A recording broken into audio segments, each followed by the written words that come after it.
জয় মাতা শীতলা মাতার জয়। মাতা শীতলার জাগ্রত রূপ যদি দেখতে চাও তাহলে কিন্তু এই ভিডিওটা শুধু তোমাদের জন্য। আর অবশ্যই কিন্তু ভিডিওর লাস্ট পর্যন্ত দেখতে হবে, তাহলে কিন্তু সম্পূর্ণ গাইড পেয়ে যাবে।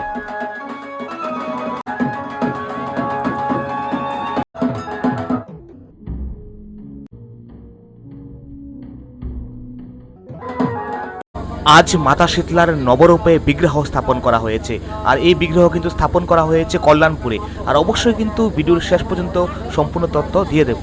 মন্দিরের উদ্ঘাটনের জন্য কিন্তু উপস্থিত হয়েছিলেন এলাকার বিশিষ্ট সমাজসেবী তথা কল্যাণপুর প্রমোদনগরের বিধায়ক পিনাকি দাস চৌধুরী মহাশয়। এলাকার বিধায়ক এবং সাধারণ মানুষের সহযোগিতায় কিন্তু মন্দির নির্মাণের পূর্ণতার রূপ পেয়েছিল।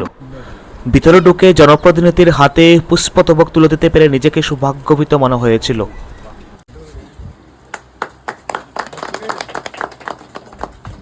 তারপরে রামাবলী এবং গীতা হাতে তুলে দিয়ে বিধায়ক পিনাকি দাস চৌধুরী মহাশয়কে বরণ করে নেওয়া হয়েছিল।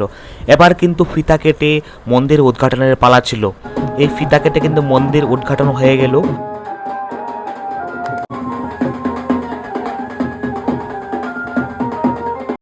শীতলা মায়ের মন্দিরে কিন্তু ছিল উপচে পড়া ভিড়। আর উপচে পড়া ভিড় কেন ছিল চলো তোমাদের এবার একটু দেখাচ্ছি।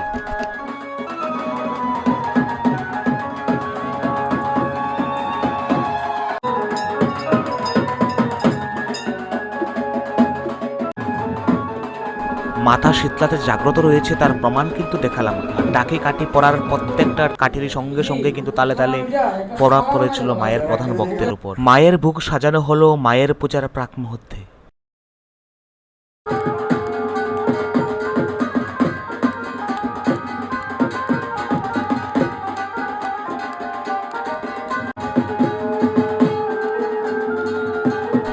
জয় মা শীতলা মায়ের জয়। আমি কিন্তু বারংবারই বলে আসছি মাতা শীতলা কিন্তু জাগ্রত রয়েছে, তার প্রমাণ কিন্তু আমি নিজে। আমি বহুবার কিন্তু মাতা শীতলার মন্দিরে গিয়েছি, আমি যতবার গিয়েছি ততবার কিন্তু সুফল পেয়েছি। তাই বলছি মাতা শীতলা কিন্তু এখানে জাগ্রত রয়েছে। মায়ের অশেষ কৃপায় মায়ের পূজা সম্পন্ন হলো। আর যদি ভিডিওটা ভালো লাগে তাহলে কিন্তু অবশ্যই বেশি বেশি করে শেয়ার করার জন্য অনুরোধ রইল। এবার তোমাদের জানিয়ে দিচ্ছি মাতা শীতলার মন্দিরে তোমরা কিভাবে যাবে। কল্যাণপুর থেকে 2 কিলোমিটার ভিতরেই কিন্তু রয়েছে মাতা শীতলার মন্দির। আরও বিস্তারিত তথ্য জানার জন্য কিন্তু কমেন্টস বক্সটা তোমাদের জন্য ফাঁকা রয়ে গেল।